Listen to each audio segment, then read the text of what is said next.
remember your questions right. That's good. That's good. So guys, look, I'm here with Rebecca. Who knows Rebecca?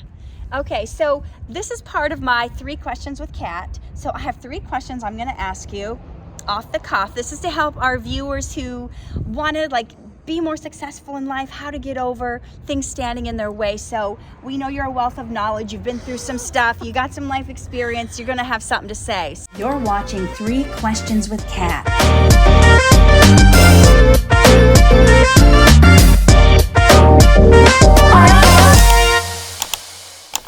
So the first question they want to know is, what do you think stops people from being successful? Oh gosh, fear. Fear. Usually it's fear of failure, and I think sometimes it could even be a subconscious fear of success. But really fear. Just being afraid of whatever it is you want in life and whatever it is you want to go after.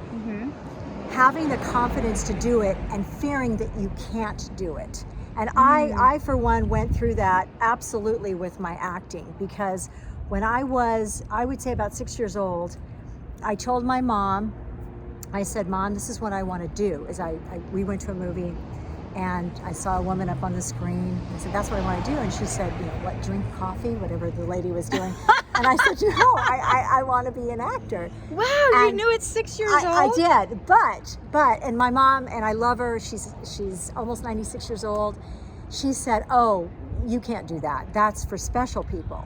I know. And I'm not putting my mom down by any means, because she is very supportive of me right now. Yeah. But as a little girl, I was like, oh, okay, that's for special people. Okay, I'm not special, so I won't do it. So I didn't do it. And then later on in life, when I still wanted to act, it was the same kind of thing. People around you are like, no, you can't do it. You're not this, you're not that. Whatever it is, you're too fat. You're not pretty enough. Whatever the thing is, so you just don't think you can do it because you don't have that support system telling you. So you had fear of maybe being a success as well as fear as not. No, okay. that I don't think so. I've heard that before. I think for me it was just failing, and then I decided that and you've heard this before, I know, but the biggest failure in life is in not trying. So when I moved out to LA, I said, you know what? What's the worst that could happen? Yeah. What's the worst? I fail. I don't book anything and I go back home. That actually segues nicely into my second question, because it's, how do you get over obstacles? Because that's a big obstacle. Okay. That's a hard one. That's a real hard one, because if you're trying to do something really, really hard and it's not working, or people around you, again, aren't being supportive of you, you have to dig inside yourself and say, you know what? I don't care. I want to try this anyway. Yeah. And I think just the mindset of just saying to yourself, I've been through stuff like we all have. I mean, everybody has their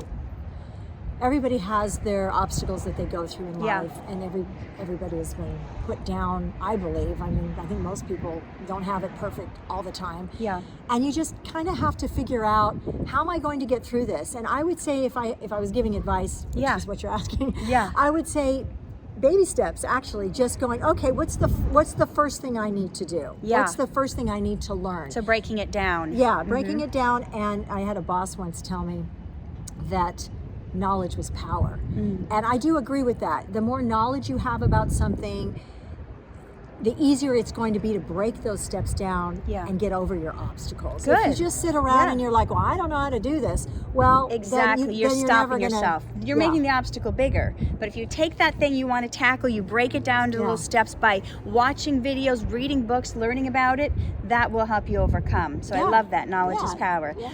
Final question is, what do you wish you would have known 5 years ago? Oh gosh. All right, let me see. Let me do the math. It doesn't have to be exact, but you know. 5 years ago, what do I wish I would have known? Something that you've learned recently in the last few years that have catapulted you a little more into success because of something you're doing. I was going to say that we knew COVID was coming, but that, gosh, again, I have to go with a mindset here. Yeah. and just having that, just deciding in yourself that I want to give this a try. So not being wishy-washy, not being on the fence about it. This just is good. Yes. making a declaration, saying this is what I want, and going after it. Having focus and having discipline. And you hear a lot about discipline on the internet. I mean, I hear a lot of good motivational speakers, inspirational speakers like yourself. And they talk a lot about discipline. And it doesn't mean the discipline like you got to make sure that you don't eat this food or don't eat that food to get in your head and you're like, oh my gosh, I'm depriving myself. The discipline to say, I want this and I'm going to go after it, and how am I going to do that? Yeah. And just having an action following plan. through. Yeah. Following through with the action plan. Following through. Rebecca, if they want to hear more from you and they want to find you, how can they do that? Oh, okay. My Instagram is Rebecca Ritz. It's Rebecca_A_Ritz. So spell that. REBCCA_A_RITZ. R like is in Randy, T as in Tom, Z as in zebra. I'm not related to Ritz crackers. Okay, but good it to is know. a real name. Good to know. And or the Ritz Carlton. Not Is related to that either. Anywhere else they can find you, or is that the main place? That's the main place. Okay. I think that's the best place. Thank you so much for these tips. This is going to be so helpful for people. Oh, that's All right. wonderful. Thank you. She's so much fun. To overcome your obstacles standing in the way of your success and have the tips you need to reach your dreams.